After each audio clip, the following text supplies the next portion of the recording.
Subhodayam.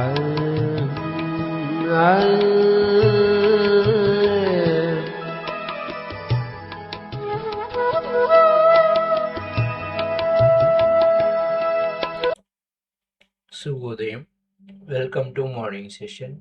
Gently kept your hands on your face for 10 seconds. 10, 9, 8, 7, 6, 5, 4, 3, 2, 1, 0. అరచేతులు చూస్తూ నెమ్మదిగా కడతెరిద్దాం. 5, 4, 3, 2, 1, 0. ముందుగా మనందరికీ గురువుగారైన బ్రహ్మర్షి పితామహ పత్రిజీకి సహస్ర కోటి నమస్సుమాంజులు, సహస్ర కోటి కృతజ్ఞతలు అర్పించుకుంటూ పతంజలి యోగ సూత్రాలు ఉషా గారి ద్వారా మనం తెలుసుకుంటున్నాం. అందులో మన సాధనలో సంఘర్షణ ఏమైనా ఉంటుందా? నేను స్వేచ్ఛగా హాయిగా ఉండాలని అనుకుంటున్నాను, మరి సాధన చేసేటప్పుడు మనకి ఎలా అనిపిస్తుంది అన్న క్వశ్చన్. స్వేచ్ఛగా సహజంగా ఉండడానికి అవేర్గా ఉండడానికి, అవేర్నెస్, జాగరూకతగా ఉండడానికి, ఈ వీటి మధ్య నాకు సంఘర్షణ అనిపిస్తుంది అని. నిన్న మనం చెప్పుకునే అంశాల్లో మనం చాలా విషయాలు చెప్పుకున్నాం. ఎందుకంటే దేంట్లోనూ సంఘర్షణ పడాల్సిన విషయం లేదు. సంఘర్షణ వచ్చేదంతా ఎక్కడంటే మనం క్రియేట్ చేస్తాం. ప్రతిదానికి క్రియేషన్ అది ఎక్కడ మనసులోనే సృష్టించుకుంటాం. దాని వ్యవహారం అంతా మనసులోనే ఉంటుంది. మనసు వలనే మనం సంఘర్షణకి లోనవుతూ ఉంటాము. అది సహజంగా ఉండడం. మరి సహజంగా ఉండడం అనే పాయింట్ ఆఫ్ వ్యూ వస్తే అవేర్నెస్ అనేది స్పాంటేనియస్గా ఉంటుంది. అది స్వేచ్ఛగా సహజంగా ఉండడం అంటే అప్పటికప్పుడే స్పాంటేనియస్గా అవేర్గా ఉండడం. అక్కడ ఎఫర్ట్నెస్కి అక్కడ ప్రయత్నం అక్కర్లా, అవేర్గా ఉంటే చాలు. నువ్వు సహజంగా ఉన్నావు, స్వేచ్ఛగా ఉన్నావు, నీకు అక్కడ ఏ ప్రతిబంధకం లేదు. ఇక్కడ మనము శ్వాస గమనింపులో సహజమైన శ్వాస గమనింపు, న్యాచురల్, అక్కడ మనం ఏ ప్రతిబంధకం లేదు. యథాభూతం ఏ విధంగా నడుస్తుందో ఆ విధంగా ఎరుకతో గమనిస్తూ ఉండడమే అవేర్నెస్. అక్కడ ఆ అవేర్నెస్ స్పాంటేనియస్గా ఉంటుంది. అక్కడ మన ప్రాథమికంగా స్టార్టింగ్లో కొంత ఎఫర్ట్ కావాలి. Effort for awareness. మనకు అది ఆ శ్వాస గమనింపు అనేది అభ్యాసం లేకపోతే అప్పుడు అక్కడ మనం ఎఫర్ట్ పెడతాం ఎరుకతో గమనించడం.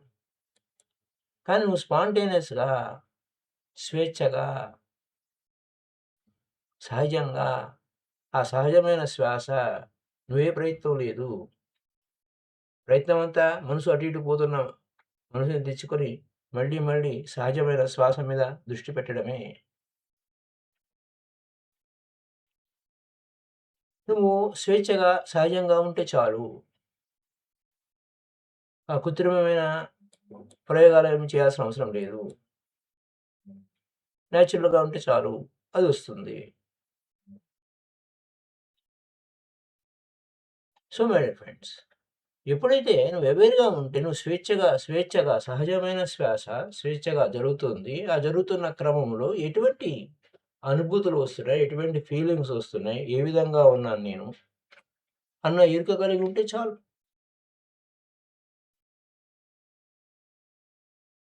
ఆ ఎరుక వలన ఏం జరుగుతుంది? ఆ సహజ స్థితి స్వేచ్ఛగా ఉండటం వలన ఆ ఎరుక అనేది సహజంగా వస్తుంది.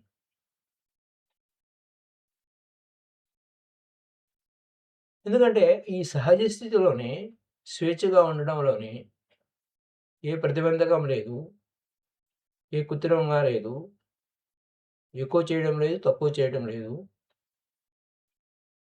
అది మూడ్స్‌ని బట్టి మన ఆలోచనలు, సంఘర్షణలు ఎన్నెన్ని ఉన్నాయి మనం ఎదుర్కొంటున్నప్పుడు ఆ శ్వాస గమనింపులు. మనం ఎన్ని ఇష్యూస్ ఉంటాయి మనం ఎరుకుతూ ఉంటే తెలుస్తూ ఉంటుంది. సహజ శ్వాస గమనిస్తున్నాం. లోపలికి పోతుంది, బయటికి పోతుంది. ఆ లోపలికి పోతున్న శ్వాస ఒక్కోసారి ఎంతో కూల్‌గా అనిపిస్తుంది. బయటికి వెళ్ళే ని నిశ్వాస వెచ్చగా అనిపిస్తుంది. కొన్నిసార్లు శ్వాస దీర్ఘంగా ఉంటుంది. కొన్నిసార్లు చిన్నగా అనిపిస్తుంది. ఒక్కోసారి చాలా శ్వాస ఎంతో సున్నితంగా, సున్నితంగా ఉందా లేదా అన్నట్టు కూడా అనిపిస్తుంది. ఇదంతా అవేర్‌నెస్‌లో భాగం. Remain aware what's happening. My dear friends, just be aware.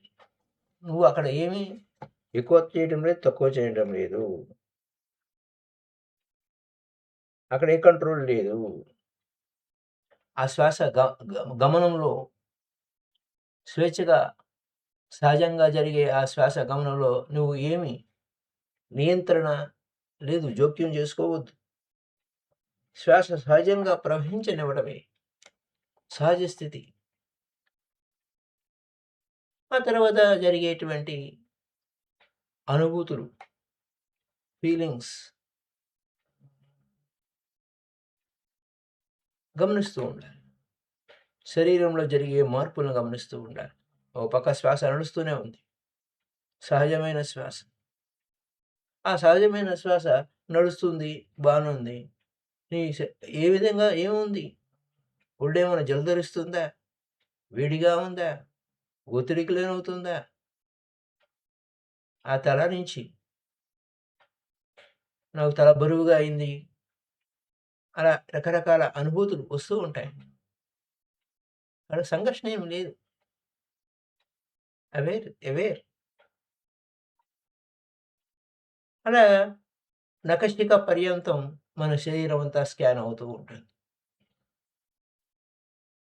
ప్రతి విషయాన్ని ఎరుకతో ఎక్కడెక్కడ ఏమేమి మార్పులు జరుగుతున్నాయి అన్న విషయాన్ని ఎరుకతో గమనిస్తూ ఉండటమే. అబ్జర్వ్ చేయడమే. సో మై ఫ్రెండ్స్, ఇలా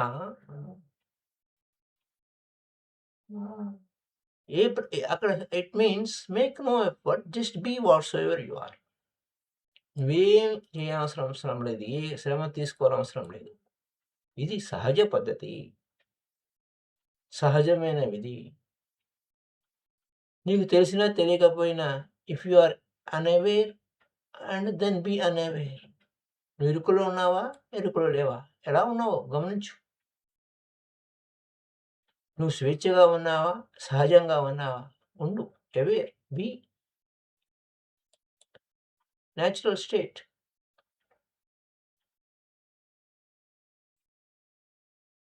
సో మై ఫ్రెండ్స్, సింపుల్‌గా ఉండాలి. రిలాక్స్‌గా ఉండాలి. యాక్సెప్ట్ చేయాలి whatever the case. Accept. Accept చేయండి. Don't move from there. సమయం గడుస్తూ ఉంటుంది. బిఫోర్ థింగ్స్ సెటిల్ డౌన్, శరీరంలో జరిగే ప్రతి మార్పుల్ని ఇరుకుతో గమనిస్తూ ఉంటే పరిణామ క్రమము, ప్రయాణం ఉంటుంది. ఇరుకుతో ఉండండి. You may not be aware because things are settling. ఆ లోపల ఏం జరుగుతుంది? ఏ సెటిల్మెంట్ అవుతుంది? ఏ మార్పులు జరుగుతున్నాయి? అవేర్‌గా ఉంటాం. అప్పుడు ఆ అలజడంతా మాయమైపోయి సహజ స్థితి నడుస్తుంది. సడెన్‌గా ఆశ్చర్యం అనిపిస్తుంది. అన్‌ఎక్స్‌పెక్టెడ్. అప్పుడు మనకి ఎప్పుడైతే మనం ఆ అవేర్‌నెస్ అనే అభ్యాసం, అవేర్‌నెస్ అనేది సహజ స్థితిలో ఉన్నప్పుడే అవేర్‌గా ఉండడం అనేది ఉంది. You have to be aware. You are aware. Effortless effort.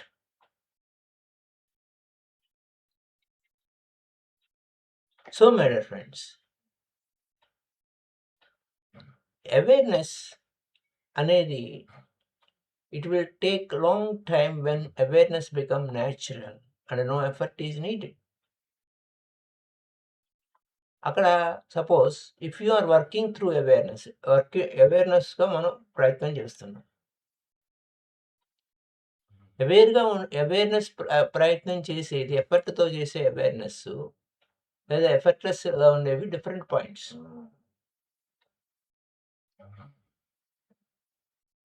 అప్పుడు they start from different standpoints. Then don't think about being loose and natural. నేను సహజంగా ఉన్నానా, స్వేచ్ఛగా ఉన్నానా అని ఆలోచించాల్సిన అవసరం లేదు. అవేర్గా ఉన్నావు, be aware. Effort is be aware. Be aware. అక్కడ ఈ అవేర్ అనే పాయింట్లో బుద్ధుడు చెప్పిన పాయింట్ ఏంటంటే అవేర్ అనే చెప్పాడు. ఆనాపాన సతి. సతి అంటే అవేర్నెస్. Be mindfulness, awakeness. అవేకన్గా ఉండు, ఇరుకుతో ఉండు, శ్రద్ధగా ఉండు. ఆనా పాన, ఆనా పాన, ఆనా అపాన, ఆనా అపాన. ఇక్కడ చూడండి, సతి అవేర్గా ఉండు. నువ్వు విత్ అవేర్నెస్. అది ఆ విత్ అవేర్నెస్ అనేది టేక్ ఇట్స్ ఓన్ టైం. ఇంకా అవేర్నెస్ లేదు. సహజంగా న్యాచురల్గా నడుస్తుంది. నడుస్తున్న శ్వాస పట్ల నీకు అవేర్నెస్తో పని లేదు అనేటువంటిది ఎప్పుడు వస్తుంది? ఆ అవేర్నెస్ కూడా సహజ స్థితి అయిపోయినప్పుడు. ఫస్ట్ స్టార్టింగ్లో నువ్వు అవేర్గా ఉండాలి. ఆ అవేర్నెస్ లేకపోతే ఏమవుతుంది? మనసు అటు ఇటు పరిగెడుతుంది. సో మై ఫ్రెండ్స్, అనగా అనగా రాగా మతిసి ఇల్లు, తినగ తినగ వేము తీయనుండు అన్నట్టు ఒకానొక స్థితికి వచ్చినప్పుడు అవేర్నెస్ ఆటోమేటిక్గా సహజంగానే వస్తుంది. ఏది మొదట ప్రయత్నం, తర్వాత అది అభ్యాసం అవుతుంది. అది సహజంగానే it is our natural state of awareness. అయితే ఆ అవేర్నెస్ అనే పాయింట్లోనే అంతకు మునుపు కూడా మనం చెప్తున్నారు, డే టు డే లైఫ్లో నువ్వు అవేర్గా ఉన్నావా?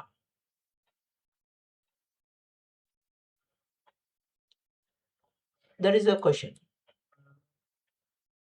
ఉదాహరణకి మనము మౌంటైన్ ఎక్కాలి, శిఖరాన్ని చేరాలి. శిఖరాన్ని చేరాలి అన్నప్పుడు ఆ శిఖరాన్ని చేరడానికి పెద్ద పర్వతం అది. ఏ వైపు నుంచైనా ఎలా అయినా వెళ్ళొచ్చు. కానీ మనకు వెళ్ళాల్సిన లక్ష్యం ఏమిటి? శిఖరాగ్రం. చివరికి చిట్ట చివరికి అక్కడికి చేరుకుంటారు. అది చేరుకునే పర్వత శిఖరాన్ని కి వెళ్ళాలి అనుకున్నప్పుడు ఒకేసారి 2 మార్గాల వెంట వెళ్తామా? వెళ్ళగలమా? శిఖరాన్ని చేరుకోవాలి. ఏదో ఒకదాన్ని పట్టుకొని చూజ్ చేసుకోవాలి. నువ్వు ఎంపిక చేసుకునేది ఒకదాన్నే పట్టుకోవాలి. పట్టుకున్నప్పుడు పైకి వెళ్తావు. సో మై డియర్ ఫ్రెండ్స్, ఇక్కడ but you cannot walk on 2 paths together. ఒకేసారి 2 శిఖరాన్ని చేరాలి అనుకున్నప్పుడు 2 మార్గాల వెంట వెళ్ళాం. అయితే ఆ మార్గాలు ఒకదాని వెంట ఒకటి, ఒకదాని వెంట ఒకటి ఏ విధంగా ఉన్నాను అన్న ఎరుకతోనే ప్రయత్నం చేయాలి, ప్రయాణం చేయాలి. సో, పర్వత శిఖరాన్ని చేరడానికి ఒకదాన్నే పట్టుకొని ప్రయాణం చేయాలి. లేకపోతే నువ్వు శిఖరాన్ని చేరలేవు. ఆ 2 మార్గాల వెంట వెళ్తానంటే ఎట్లెళ్తావు? ఒకసేపు ఇది అవునో కాదో అని మళ్ళీ వెనకొచ్చి మళ్ళీ ఇంకో దానికెళ్తూ అది అవునో కాదో ఇటువైపు పోలే. ఆ కొండ దిగువ భాగం లేదా ఆ పర్వతం ఉంది. ఆ స్టార్టింగ్ పాయింట్‌లోనే ఉండిపోతాం. చివరికి when you reach on the top, he will find all paths culminated in it. అంటే ఓ అన్నీ సమగ్రంగానే ఉన్నాయి, అన్నీ కరెక్ట్గానే ఉన్నాయి. ఏ మార్గంలో నుంచైనా నువ్వు పైకి వచ్చేయచ్చు. And you reach all possible reach the same point, same peak. ఉదాహరణకి డిఫరెంట్ టైప్స్ ఆఫ్ ప్రాసెస్. ఇప్పుడు మనం పతంజలి గురించి చెప్తున్నప్పుడు పతంజలి ఒక రకంగా చెప్తాడు, బుద్ధుడు మరొక రకంగా చెప్తాడు, ఇంకా వేరే వాళ్ళు ఏం చెప్పారు. ఈ పాయింట్లో ఓషో గారి అనలైజేషన్ ఏంటంటే different type of process. Okay, బుద్ధుడు ఒక మార్గాన్ని ఫాలో అయ్యాడు. ఏంటి? సెల్ఫ్ రిమెంబరింగ్, రైట్ మైండ్ఫుల్నెస్, ఇరుకుతో ఉండు, శ్రద్ధగా ఉండు, సరి అయిన శ్రద్ధ, సరైన సతి, సరైన సమాధి. మరి 2500 సంవత్సరాల క్రితం చెప్పిన బుద్ధుడి విషయం అలా చెప్తే George Gurdjieff, another Buddha, George Gurdjieff follow చేశాడు. ఆయన ఏమన్నాడు? ఆయన కూడా అదే అన్నాడు, సెల్ఫ్ రిమెంబరింగ్, రైట్ మైండ్ఫుల్నెస్. ఇంకొక బుద్ధుడు, another Buddha Krishnamurti, talking about awareness, alertness, అవేర్గా ఉండండి, అలర్ట్గా ఉండండి అని చెప్తూ వచ్చాడు. This is one path. Tilopa, దీనికి భిన్నమైన మార్గం. సహజంగా ఉండండి, న్యాచురల్గా ఉండండి. ఇంకా అవేర్నెస్ గురించి ఏం మాట్లాడాలి? నువ్వు సహజంగా ఉండు, న్యాచురల్గా ఉండు. ఇందాకడ అదేగా చెప్పింది, ఆ ప్రశ్న అదే కదా. నేను సహజంగా ఉన్నాను, స్వేచ్ఛగా ఉన్నాను. ఈ సహజంగా స్వేచ్ఛగా ఉన్నప్పుడు నేను అవేర్గా ఉండాలంటే సంఘర్షణ ఏర్పడుతుంది అన్నాడు. ఆ ప్రశ్న ఈయన సహజంగా ఉండు, స్వేచ్ఛగా ఉండు, నువ్వు దాని మీద ఎక్కువ నీ సహజ స్థితిలో నువ్వు ఉంటే, రమణ మహర్షి నీ సహజ స్థితిలో నువ్వు ఉండని అన్నట్టుగా, నువ్వు సహజ స్థితిలో ఉన్నావా? అంత డెప్త్‌గా ఎరుకతో ఉన్నావా? లేవా? అది ఎవరికి వారు తెలుసుకోవాల్సిన విషయం. అసహజ స్థితికి లోనవుతున్నామా? ఎట్లా ఉన్నామా? అనే దగ్గరికి వెళ్ళినప్పుడు అక్కడ బుద్ధుడి దగ్గరికి వెళ్ళాల్సిందే, మన అసహజమైన విషయాలన్నీ వదిలించుకోవడానికి. సరే, ఈ తిలోప ఏం చెప్పాడు? నువ్వు సహజంగా ఉండు, స్వేచ్ఛగా ఉండు. అక్కడ అవేర్‌నెస్ గురించి ఆటోమేటిక్‌గా వస్తుందని చెప్పారు కదా ఇందాక మునుపే. నువ్వు అలా ఉంటే స్పాంటేనియస్‌గా వస్తుంది. అక్కడ నువ్వు ఇంప్లిమెంట్ అక్కడ నీవు సహజ నువ్వు శ్వాస ధ్యాసలో సహజమైన శ్వాస గమనిస్తున్నావు.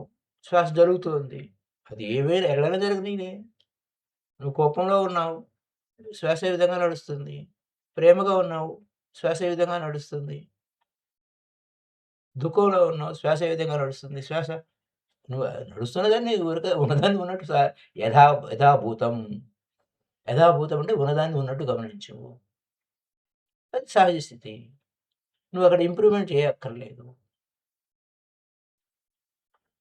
అన్నప్పుడు తిలోపాయ అన్నాడు. ఎలా వచ్చాడు? ఏ విధంగా వచ్చాడు? ఏ స్టేట్‌లో వచ్చాడు? ఎలా ఉంది? ఆ బుద్ధుడి కన్నా హైయెస్ట్ కూడా standpoint is higher than Buddha, Gurdjieff and Krishnamurti because he creates no conflict. ఏ ఘర్షణ లేదు. ఏ ఘర్షణ లేదు. సహజమైన స్థితి, ఘర్షణ లేదు తిలోపా చెప్పింది. He simply says first be whatsoever you are. నువ్వు ఉన్నదా వాట్సెవర్ యూ ఆర్. అపిచేదేసి పాపేభ్యః సర్వేభ్యః పాపకృతమ సర్వం జ్ఞానప్లవేనైవ వృజనం సంతరిష్యసి అని నువ్వు ఎటువంటి వాడివైనా పర్వాలేదు. నువ్వు జ్ఞానం కావాలి. So, first be whatsoever you are. నువ్వు ఉన్నది ఉన్నట్టుగా ఉండు. అక్కడ నువ్వు ఎటువంటి వాడివైనా పర్లేదు. because that too is a part of ego, not even spiritual effect, because that too is a part of ego. ఎవరు నన్ను నేను ఇంప్రూవ్ చేసుకోవాలి. Who is trying to be aware, who is trying to attain enlightenment, who is this inside. It is again and again same ego. అక్కడ ఇగోతో కాదు నాయనా, అవేర్‌గా ఉంటే చాలు. Buddha himself called enlightenment last nightmare అని. నీకు అది చిట్ట చివరికి అది enlightenment last nightmare ఎందుకయింది?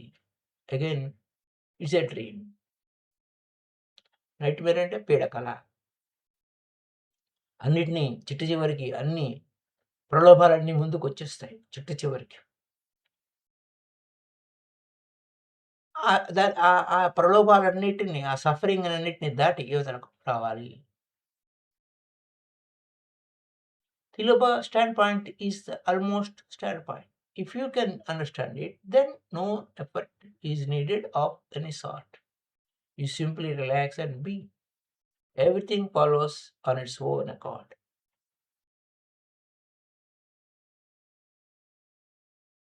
One has simply to be non-doing, sitting quietly, and spring comes and the grass grows itself. ఏం చేయక్కర్లేదు. వసంతం వస్తుంది, గడ్డి తనంతట అదే మొలుస్తుంది అని చేయబట్టలేదు. సో ఇక్కడ ఇది ఎక్కడ పాయింట్ వచ్చిందంటే, మనం ఏం ఎఫర్ట్ చేయలేదు అని అంటే, మనం ఆ తిలోపలాగా లేక నువ్వు ఎక్కడ ఉన్నావు, ఏ స్థితిలో ఉన్నావు, తిలోప పాయింట్ ఏమిటి? ఏం చేయక్కర్లేదు, గమ్మున కూర్చో, అలానే ఉండు అని నువ్వు అదే పని మీద లేవు కదా నువ్వు. నీ స్టేటస్ ఏంటి? Where you are. అప్పుడు ఆ తిలోప స్టేటస్ వేరే. మనం అడవిలో లేము, మరి లేకపోతే మరో చోట లేము. మనం సమాజంలో ఉన్నాం. మన మైండ్ స్టేట్ ఏమిటి? మన మనస్థితి ఏమిటి? మన మనసు యొక్క పరిస్థితులు ఏమిటి అన్నప్పుడు వీ హ్యావ్ టు గో. ముందు మన ధ్యాన ప్రకారం ప్రశాంత ధ్యానం, శ్వాస గమనించడం, ఆనాపానసతి. ఆ తర్వాత మన సాధన ఇంకా ఎలా ఉండాలి, ఏ స్థితిలో ఉండాలి అని అంటే మెట్టా మెడిటేషన్, మైత్రి మెడిటేషన్. అన్ని ప్రాణికోట్ల పట్ల మైత్రి భావన కలిగి ఉండడం very important. Very important in our meditations. So my dear friends,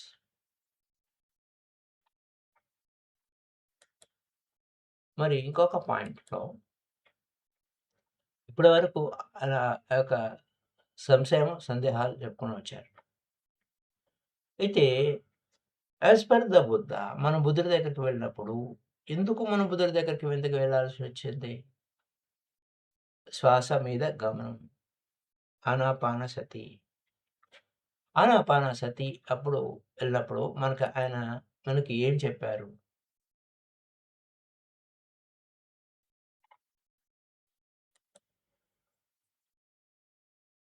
Anapanasati ప్రసంగంలో అవేకెనింగ్ ఏమిటి, అవేర్‌గా ఎలా ఉండాలి అనే విషయాల మీద విస్తృతంగా మనకు బోధిస్తూ వచ్చారు. So the more you aware, the more you will get benefit my dear friends. మన ఆ యొక్క బుద్ధుడి దగ్గర ఎన్ని రకాల స్థితుల్లో ఉన్నారు అనే పాయింట్ ఒకసారి గుర్తు చేద్దాం.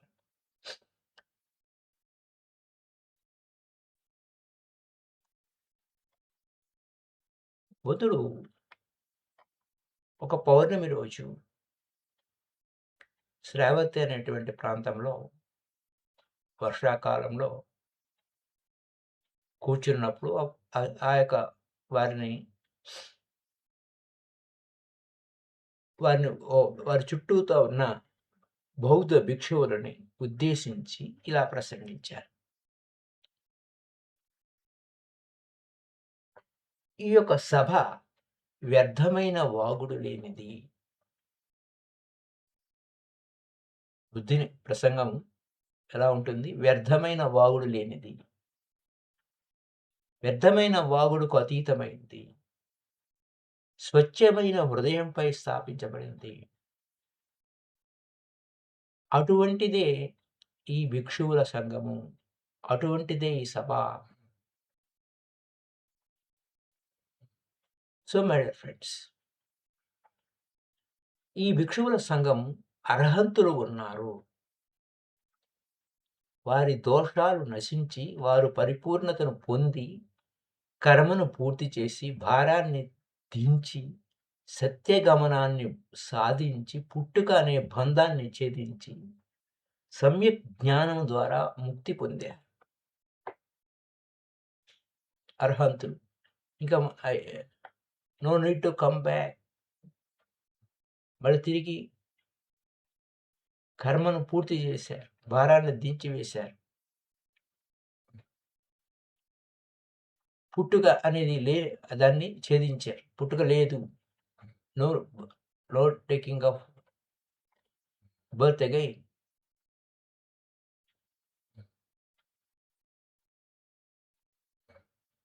అది అన్నమాట. ఇంకా ఇంకా ఏమన్నా ఇంకొక ఇది ఇక్కడ ఏమిటి అర్హంతుల గురించి చెప్పారు. నెక్స్ట్ ఇంకా ఆయన ఏం చెప్పారంటే,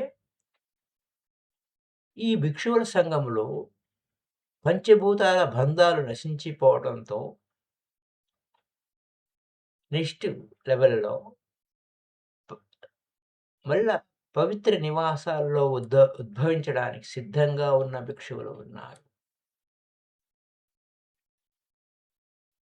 అంటే ఇక్కడ ఈ లోకంలో మనం పుట్టాల్సిన అవసరం లేదు. ఈ లోకానికి తిరిగి రారు. తిరిగి మరి ఆ లోకంలో అక్కడ పుట్టి పంచభూతాలు నశించిపోవడం పవిత్ర నివాసాల్లో ఉద్భవించి మళ్ళీ అక్కడ పుట్టి, అంటే ఈ భూమి మీద కాకుండా మళ్ళీ పై లోకాల్లో పుట్టి, అక్కడే బంధ విముక్తుడై ఆ లోకం నుండి మళ్ళా తిరిగి రాని విధి కలిగి ఉన్నటువంటి వాళ్ళు ఉన్నారు. స్టేటస్ చూడండి ఎలా ఉన్నాయి. మళ్ళా ఈ భిక్షువుల సంఘములో మొదటి 3 బంధనాలు నశించి, రజోగుణము, ద్వేషము, భ్రాంతులు క్షీణించిన తర్వాత ఈ లోకానికి ఒక్కసారి మాత్రం వచ్చే భిక్షువులు ఉన్నారు. Just one time.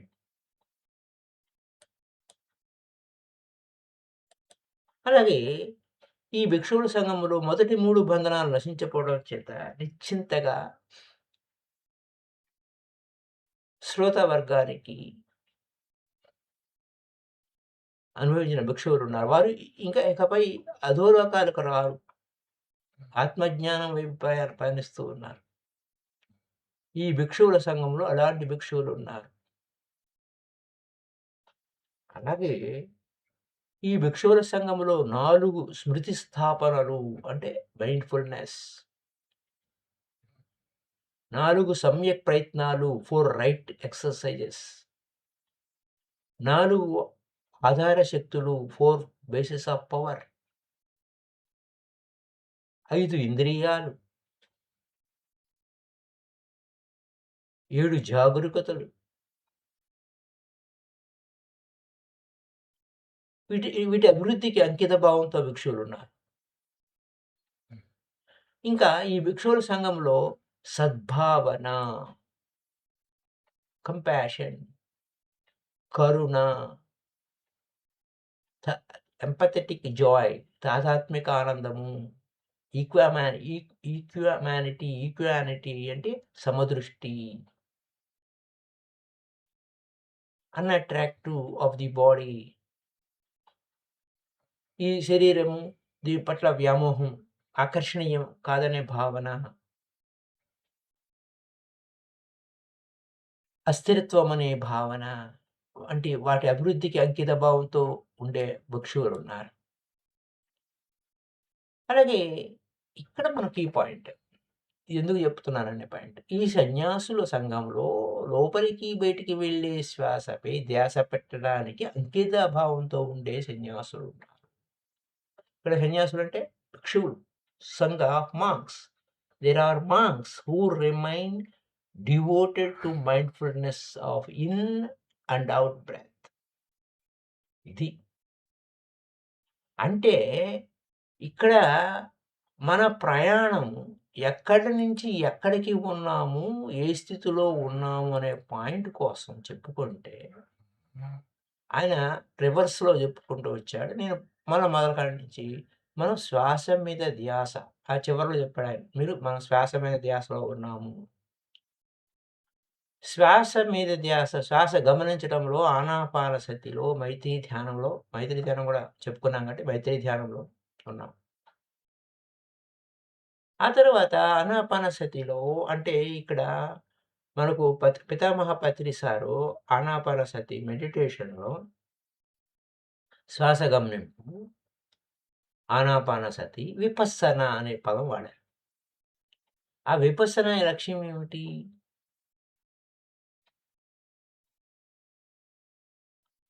ఎరుకతో గమనించడం. అంతర్దృష్టి ధ్యానం. లోపలికి వెళ్ళడం. బాడీ స్కానింగు, లోపల జరిగే మార్పులు, ఆలోచనలో జరిగే మార్పులు. మళ్ళా బేస్ ఒకటే. శ్వాస గమనింపే. శ్వాస గమనింపు నుంచే వెళ్తుంది. శ్వాస గమనింపు తర్వాత ఆలోచనలు గమనించటం. జ్ఞానము, విముక్తి, మనసు శుద్ధి. ఆనాపానసతి ద్వారా ప్రశాంతమైన ధ్యానం అది ఆనాపానసతి. ఏకాగ్రతతో కూడుకున్న మనస్సు. అది ఫస్ట్ స్టేజ్.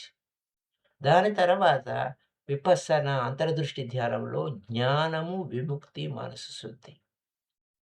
ఇంకా 4 స్థాపనలు అన్నాడు కదా! 4 జాగ్రత్తలు. కాయానుపాసనలో శ్వాస ఏ విధంగా నడుస్తుంది? మన భంగిమలు ఎలా ఉన్నాయి? అనుభూతులు ఎలా ఉన్నాయి? మన శరీరంలో ఎలా ఉన్నాయి మార్పులు?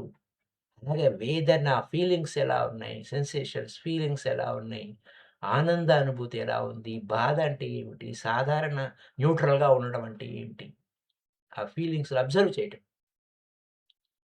అలాగే మనస్సులో పుట్టే ఆలోచనలు, భావాలు, వాటి స్థితులేమిటి? అలాగే అడ్డంకులేంటి? ఆ అడ్డంకులను అధిగమించే మార్గం ఏమిటి? తత్ఫలితం సమగ్రత, లోతైన అంతర్దృష్టి. ఇంకా, ఇంకా 7 లెవెల్స్ ఇంకెలా? జాగృతి, జాగ్రత్త, సతి. ఆనాపానసతిలో సతి. ఆ సతి కంటిన్యూ ఎప్పుడూ ఉంటుంది. సతి. ద ఇక్కడ ధమ్మ విచయ అంటే ధమ్మ పరిశీలన, శక్తి, ఆనందము, ప్రశాంతత, ఏకాగ్రత, సమత్వము. సమత్వము యోగ ఉచితే అంటారు కదా! సమభావన. జ్ఞానము, కరుణ, సమతుల్యం అనేది అనుభవిస్తాం.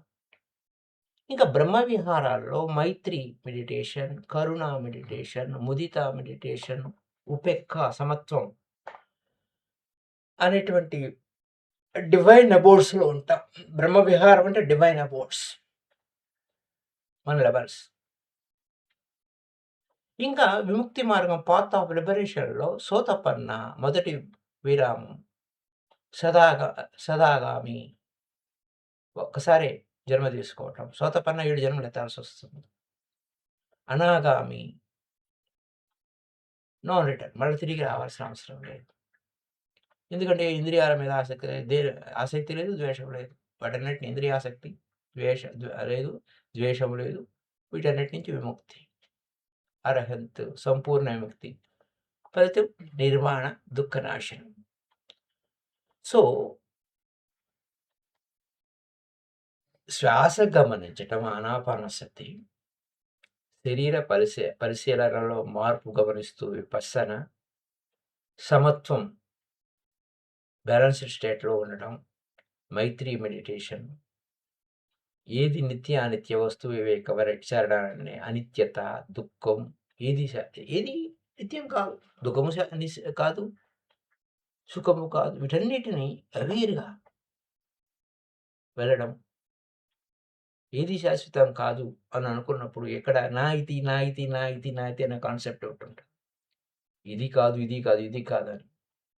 అది బుద్ధుడే ఈ ఇష్యూ అది అనాత్త అంటారు దాన్ని. నాయితి, నాయితి లోపలికెళ్తే ఏం ఉండదక్కడ. అనిత్య.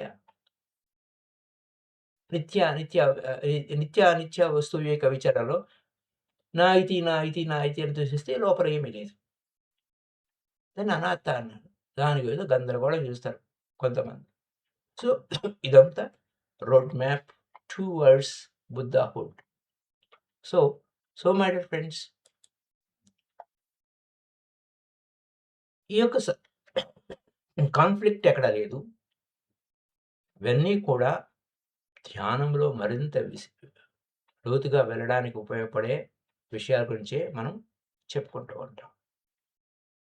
సో మై డియర్ ఫ్రెండ్స్, ఇక్కడ మనం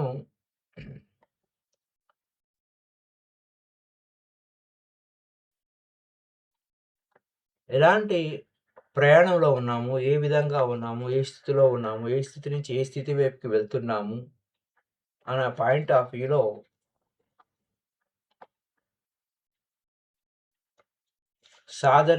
ధ్యాన సాధనలో మరింత ఉన్నత స్థితి వైపుకే వెళ్ళడం కోసమే ఉన్నాం.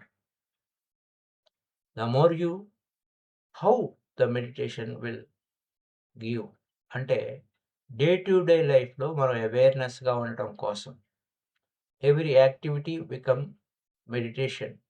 ప్రతిదీ మనం ధ్యానంగా మార్చుకోవడం. So when you brush your teeth aware, ఏదో ఆలోచిస్తూ మనం బ్రష్ చేయడం కాదు. అలాగే మనం స్నానం చేసేటప్పుడు, తినేటప్పుడు, ప్రతి విషయంలోనూ అవేర్గా ఉండటం సతి. ఆ అవేర్నెస్లో every moment to moment you will get energy. Walking meditation, eating meditation, bathing meditation, everything it gives energy. So my dear friends, ఈ విషయంగా మనం చెప్పుకోవాలనుకున్నప్పుడు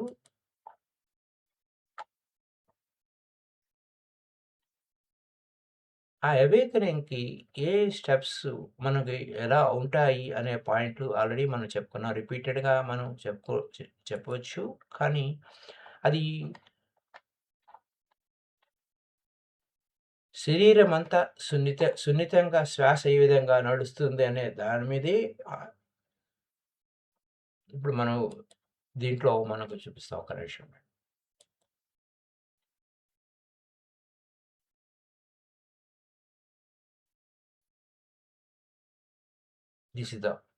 ఇది ఆనాపాన సతి సుత్త అంటే బోధ. ఆయన బోధించేదాన్ని. ఇది పాళీ భాష. 16 steps to awakening. To become a Buddha, body లెవెల్‌లో మన శ్వాస గమనింపు 4 లెవెల్స్ ఉంటాయి. శరీరంలో ఎలా ఉంది, మన ఫీలింగ్స్‌లో ఎలా ఉంది, మన మనసు యొక్క లెవెల్ ఎలా ఉంది, అలాగే మన ప్రయాణం ధమ్మ వైపు మన అంతర్దృష్టి ఎలా ఉంది, ఏ విధమైనటువంటి విషయాలున్నాయి, ఇదంతా కూడా మన అవేర్‌నెస్ కోసం గుర్తు చేయడం కోసమే మళ్ళీ మనం చెప్పుకుంటూ ఉన్నాం. సో, ఇక్కడ మై డియర్ ఫ్రెండ్స్, కొత్తగా చేసేది ఏమీ లేదు. చేసే సాధనలో ఎరుకతో ఉంటే నీకేం బెనిఫిట్స్ పొందుతున్నావు, ఏం బెనిఫిట్స్ ఎక్కడ కాన్షియస్‌గా ఉన్నావు, అన్‌కాన్షియస్‌గా ఉన్నావు అని తెలుసుకోవడం కోసమే ఇదంతా. ఆల్రెడీ మనం ఆనాపానసతి సత్తా గురించి 16 స్టెప్స్ ఆఫ్ అవేకెనింగ్ గురించి ఒకసారి చెప్పుకున్నాము. మళ్ళీ మనం గుర్తు చేసుకోవటంలో ఉండే విశేషాల గురించి మనం జస్ట్ గుర్తు చేసుకుందాం. ఫర్ ఎగ్జాంపుల్, బాడీ లెవెల్‌లో ఎలా ఉంటుందండి శ్వాస గమనింపు?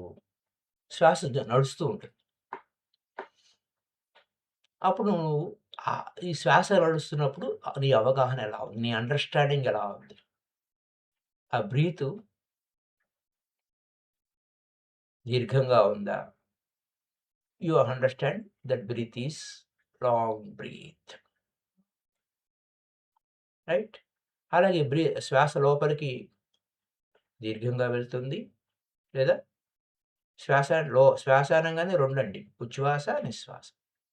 శ్వాస లోపలికి వెళ్ళేది దీర్ఘంగా ఉంది, బయటకు వెళ్ళేది దీర్ఘంగా ఉంది. Just observation. అలాగే శ్వాస తక్కువగా ఉందా, అంటే శ్వాస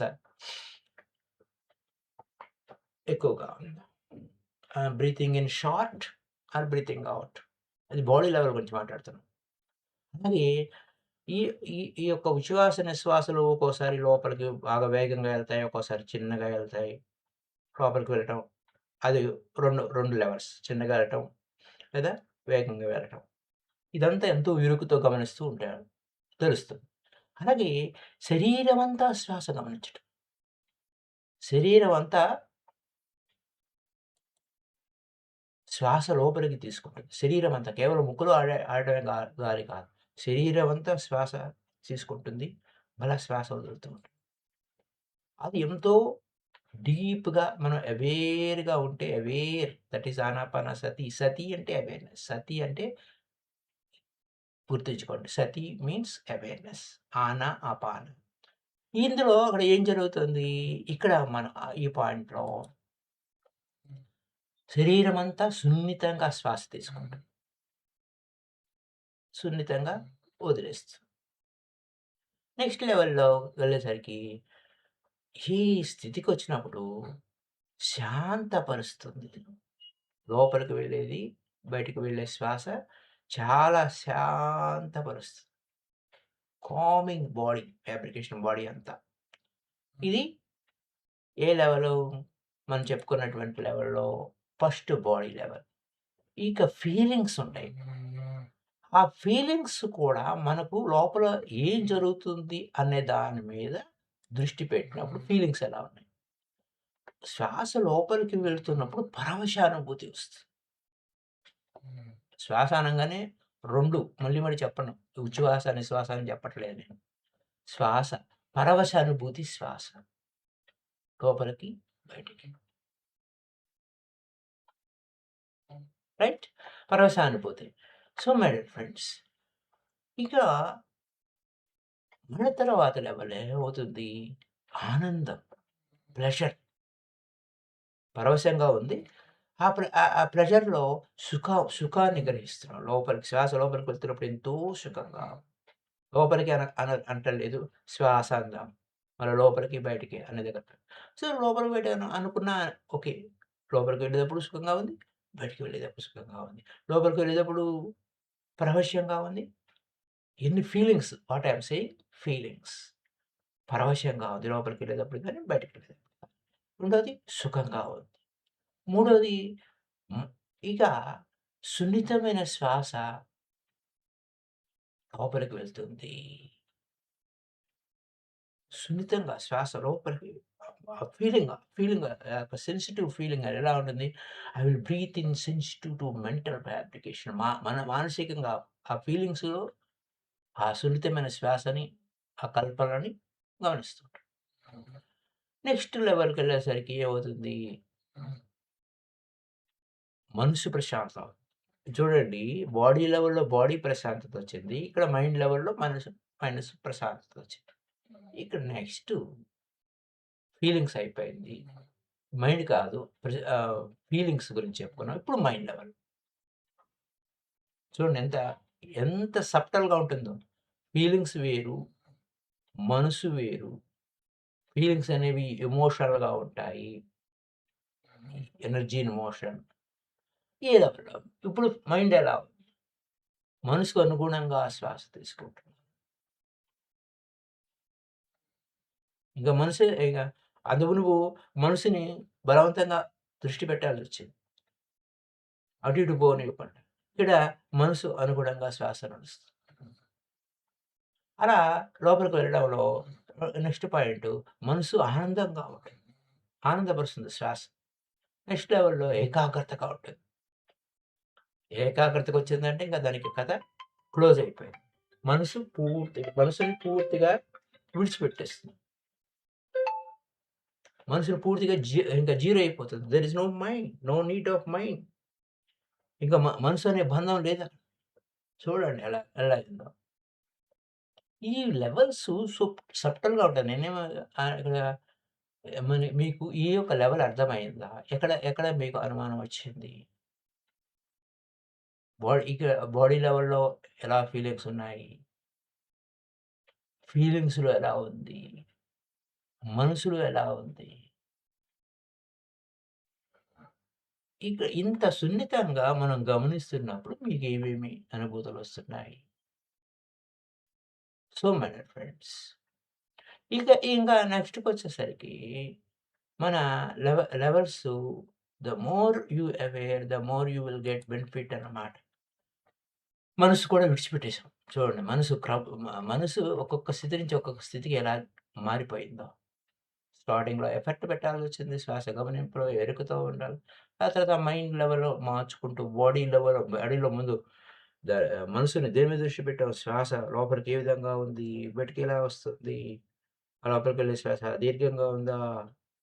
మరి తక్కువ అదేంటి చిన్నగా ఉందా? కామ్‌గా ఉందా? ఎట్లా ఉంది? అన్నీ చూసుకుంటూ చివరికి మనసు కూడా డ్రాప్ అయ్యే స్టేటస్‌కొచ్చాం. ఆ తర్వాత జరిగే పాయింట్ ఏంటంటే, ఇంకా ధమ్మా వైపుకి వెళ్తాం. వైరాగ్య దృష్టి ఏంటంటే అక్కడేముంది తనకు తాను శిక్షణ ఇచ్చుకుంటాడు. వైరాగ్యం మీద దృష్టి పెడుతుంటాడు. శ్వాస ఒక పక్క నడుస్తూనే ఉంటుంది. శ్వాస ప్రతిదీ శ్వాస లేకుండా ఏమీ లేదు. శ్వాస నడుస్తూనే ఉంటుంది. ఇదంతా ఆనాపానసతి సుత్త. సుత్త అంటే బోధన. ఆనాపానసతి అంటే శ్వాసే. అక్కడ వైరాగ్యం మీద దృష్టి. తనకు తాను శిక్షణ ఇచ్చుకుంటాడు. ఆ తర్వాత ఏమైతుంది? శ్వాస మీద దృష్టి పెట్టుకుంటూనే నివృత్తి శిక్షణ అంటే breathe in, focus on sensation నివృత్తి. నెక్స్ట్ లెవెల్ ఎలా అవుతుంది? Train himself breathe in, focus on relinquish త్యజించడం మీద. ఇది 4. ఇట్లా మొత్తం ధమ్మం. ధమ్మం మీద శిక్షణ అంటే లాస్ట్‌లో ధమ్మము ఆ బుద్ధుని మార్గం వైపుకి ఎలా ఉంది అని. సో, మైండ్‌ఫుల్‌నెస్ మెడిటేషన్ ఆ విధంగా మనకి 4 స్థాపనలు వాటి పరాకాష్ఠ తీసుకొచ్చే విధంగా లోపలికి బయట శ్వాస తీసుకునే ధ్యానం పద్ధతిని అవలంబించాలి. అన్నప్పుడు మనం ఏ సందర్భంలోనైనా సన్యాసి దీర్ఘంగా ఉన్నాడా అలా ప్రతి విషయాన్ని ఏ విధంగా మనకు శిక్షణ ఇచ్చుకోవడం అవుతుంది. ప్రపంచానికి సంబంధించిన దురాశ, దుఃఖం ఇవన్నీ కూడా వెళ్ళిపోతూ ఉంటాయి. So, thank you. దమ్ మీకు క్వెషన్ అండ్ ఆన్సర్స్ విషయపరంగా మనం please kindly like this video and share this video to all. So thank you masters. Now we are going to happy day to you all.